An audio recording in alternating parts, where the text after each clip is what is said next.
অধ্যাপক এলটন মেও 1920-এর দশকে ওয়েস্টার্ন ইলেকট্রনিক কোম্পানির হথর্ন শাখায় একটি গবেষণা কার্য পরিচালনা করেছেন। সেখানে তার কয়েকজন সহযোগী তার এই গবেষণা কার্যে সহযোগিতা করেছেন।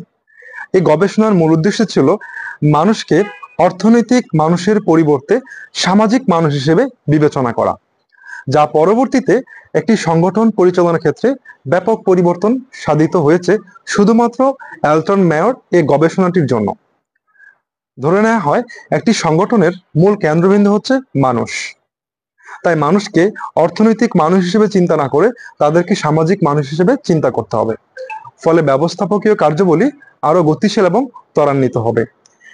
এই আচরণ ভিত্তিক এই তত্ত্বে এলটন মেও ছাড়াও আরো অন্যান্য মনোবিজ্ঞানীরা অবদান রেখেছেন। তাদের মধ্যে অন্যতম হলো হুগো মুনস্টারবার্গ, আব্রাহাম মাসলো, ম্যাকগ্রেগর, তারপর হচ্ছে কিথ ডেভিস ইত্যাদি প্রমুখ মনোবিজ্ঞানীগণ।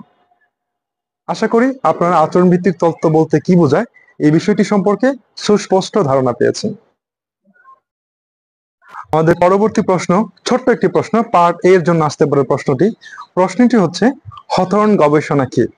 অর্থাৎ অধ্যাপক এলটন মেও ওয়েস্টার্ন ইলেকট্রনিক কোম্পানিতে একটি গবেষণা কার্য পরিচালনা করেছেন। এই গবেষণার মূল উদ্দেশ্য ছিল উৎপাদন বৃদ্ধিতে কর্মীদের আচরণের এবং মনস্তান্ত্রিক বিষয়গুলা কিভাবে প্রভাবিত হয় এই বিষয়টা ফাইন্ড আউট করা। মূলত সেটি এই গবেষণার মাধ্যমে এটা সে ফাইন্ড আউট করতে পেরেছে, এখানে কি কি বিষয় প্রভাব বিস্তার করতে পারে আর কি। এই গবেষণাটা কি বলা হয়? হথর্ন গবেষণা, যেটি পরিচালিত হয়েছিল কোথায়? ওয়েস্টার্ন ইলেকট্রনিক কোম্পানির হথর্ন শাখায়। আশা করি বুঝতে পেরেছেন।